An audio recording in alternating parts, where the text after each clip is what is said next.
Die Grenzwacht hielt im Osten, dem Feinde lange stand. Heut kehrt ihr letzter Posten zurück ins Vaterland.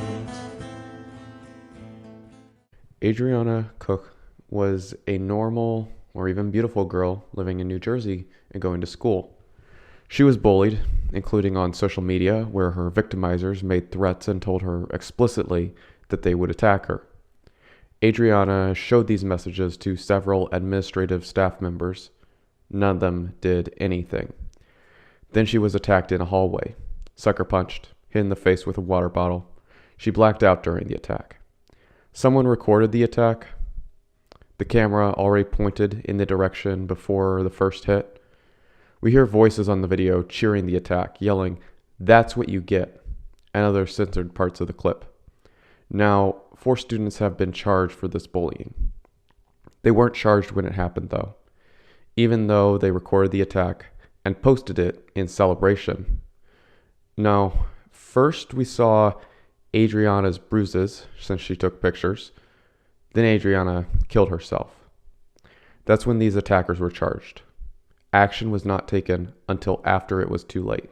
Then Adriana's father comes out and says that it wasn't about race.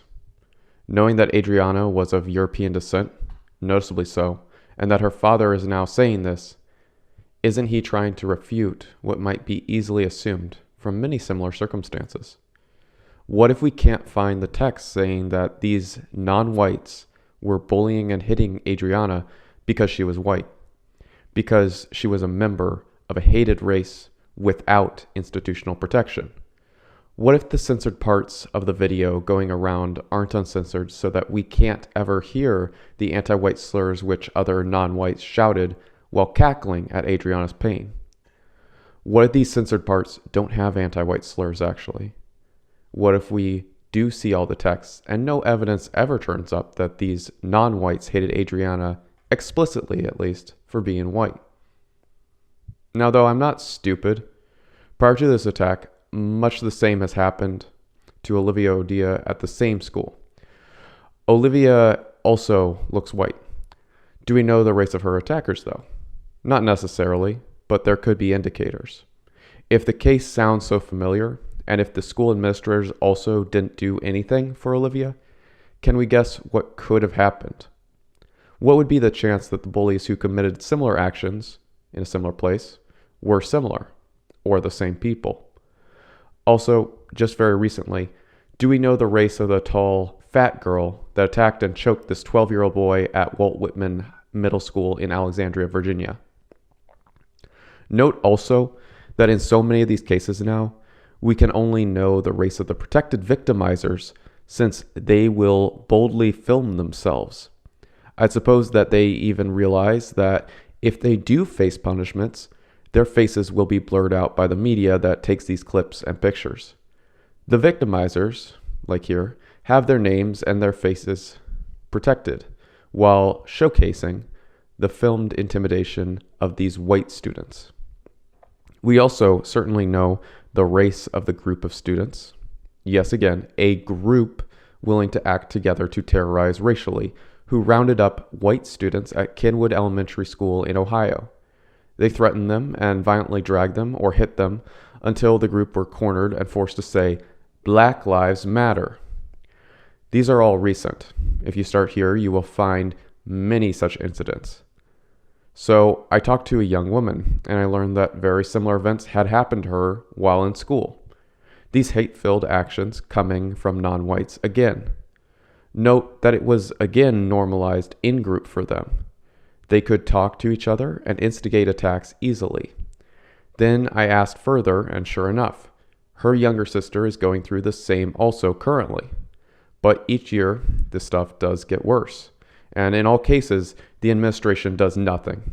Or even worse, they'll protect the victimizers and simply call the white parents to say, "Your daughter is in the principal's office." I know that many ordinary but malicious people, including many children and teenagers, are anti-white. We have seen many videos of this, and I know from experience, and you know from experience. So no matter where, there is likelihood that the motivation for bullying Adriana did involve race. In biological terms, that's near certainty, because people tend to collectivize by their racial group. It's not just a coincidence that there's a racial consistency to the bullies, and to the extent that personality comes from race, then naturally there was bound to be a racial clash. The decision, even subconsciously, regarding who these collective non-whites chose to bully had to do with race. Find the outsider, find the easy target, and make them feel horrible. Attack them. See, though, one thing, this all seems so backwards if you look at who these boys and girls were while thinking about the narrative of bullying that we see on television. The victims in all these recent cases that I mentioned are of European descent. And not just that, they look healthy. They can come from good homes. They will or would have grown up to be attractive people, bright, colorful, European eyes, flowing hair, and wonderful smiles. In a school run by Western people, for our own people only, these kids look like they would be happy, healthy, bright. They'd have a nice future. Hearing about all these cases, there is nothing that makes them the outsiders to us. There's nothing abnormal about them for our people. They should have friends, a strong community, and a family that loves them and supports them. That support structure should not be favoring their victimizers, the bullies that are abusing them. So, in all, the only reason that I can see this bullying happening is because our kids have been made to be the easy targets. And the reality is that you look at the spectacular triumphs, the amazing achievements, and fantastic innovations of Western civilization from our people, in addition to a stunning aesthetic beauty, there is a reason that people who are not Western are jealous of us. When Snapchat offers very popular filters that brighten your skin, it shouldn't be a surprise that many are jealous of these girls that really did look that bright and full of life, our natural European life, without a single artificial filter. That's not the obvious reason that the case is about race, though. Shouldn't I be making no assumptions even subconsciously? That's certainly the impression I get, though, just reading the newspaper. If I look at headlines, I see that a racial motivation is almost never assumed for the many instances of black on white violence. But the assumption of racial motivation is assumed very quickly whenever the races are reversed, and any time that my people can be portrayed as bad in their world. So here's the key to it all. The way that we know that this is entirely a racial problem that so many kids are now dealing with in their everyday life, and we see dramatically after Adriana Kuch and others have taken their own lives, feeling abused and abandoned, the key is the institution that creates situations that allow for and encourage these anti-white attacks. You see, we know here that after Adriana Kuch, lawmakers from both parties in New Jersey are pushing for increasing bullying prevention policies. You might say then, but don't they already have that? The answer, as the article states, is yes, they already do have laws that take bullying seriously and aim to create protections.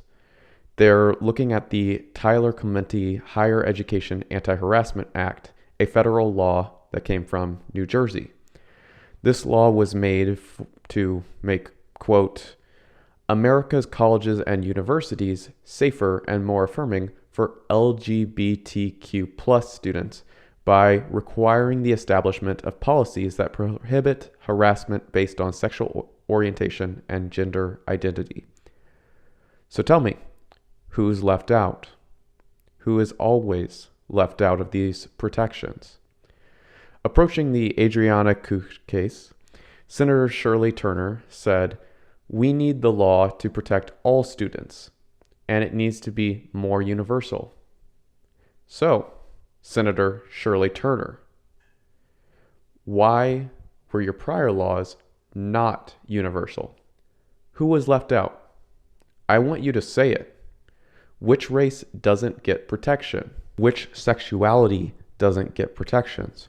Who was Adriana Kuch? And why did your laws exist to overlook her? Because she wasn't protected. The administrators did not take it seriously. The administrators would not take action. Why were these school administrators ignoring bullying when you apparently have strict laws in place? We know exactly why, and you've just revealed it again. The law is anti-white on the books, and the education which your children will receive is anti-white. All the while, schools were desegregated a long time ago, ensuring that this physical and psychological victimization is possible. And it's made far easier if we as a people can't stick together and demand what is in our best interests for the well-being of our own children, our future generations. Our children should have great learning environments, and they look nothing like this. So, of course it's about race. When you mix the races, there are differences because races are obviously different. Recognize these patterns immediately in front of your face and ask what's in our best interest.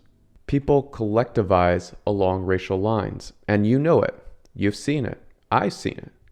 So where was Adriana's group, her support? Now her father says that it wasn't about race. Well, Mr. Kuch, would knowing more about racial differences have made your daughter more aware and guarded when it comes to these bullies? Would taking pride in her own race have given her a more positive perspective than going to a school where she had to hear that people of her race are the villains in someone else's story, deserving of suffering? Total fantasy at this point, but if these non-white students had never been at the school, would your daughter be alive today? So I've made my case, and the bottom line is that it's a pervasive problem, a sickness deeply set into our educational curriculum. The schools that mix the students in the first place, and above all, that institutions, from our politicians to our school administrators, have made it clear that Western students are the easy targets, the villains in their narrative who shouldn't have the same dignity as is demanded for all others. From here, though, I want to pivot to telling any young person now watching this that you're not alone. So many of us have seen things like this or gone through it. Many can recognize what's happened and what has been taken from us. If you long in your soul to live free of the modern mess that's been made, you're not alone. You deserve a real community and a real future. You deserve a home for our people, by our people. And by God, so many of us want this, and we will have this. I promise you that hope is not lost. We can bring in a new dawn, and for every single young person looking at a dark future that hates them for their race, do not lose hope for a second. Find your real friends, your community, your kin. Let your family know their duty to us as a people. And I will say, above all, that when united and devoted, our people have done amazing things. I want you to be a part of that. So the sooner that you stop stumbling around and making excuses for all the harm that you see, the sooner that we will have a home. Let go of all your white guilt. Do not apologize for our successes, and be proud of the many great things that we've done. Support our own well-being, especially in our time of such great need. It's your highest duty. And as you do this, you will begin to experience a happiness and unity that you have never been allowed to experience before. In our own towns we're foreigners now, our names are spat and cursed. The headline smack of another attack, not the last and not the worst. Oh, my fathers, they look down on me. I wonder what they feel to see their noble sons driven down beneath a coward's heel. Oh, my God, we'll have our home again. By God, we'll have our home. By blood or sweat, we'll get there yet. By God, we'll have our home. The road is dark, the way is lost. My eyes, they strain to see. I struggle forth to find a friend to light the way for me. Oh, brothers, can you hear my voice, or am I all alone? If there's no fire to guide my way, then I will start my own.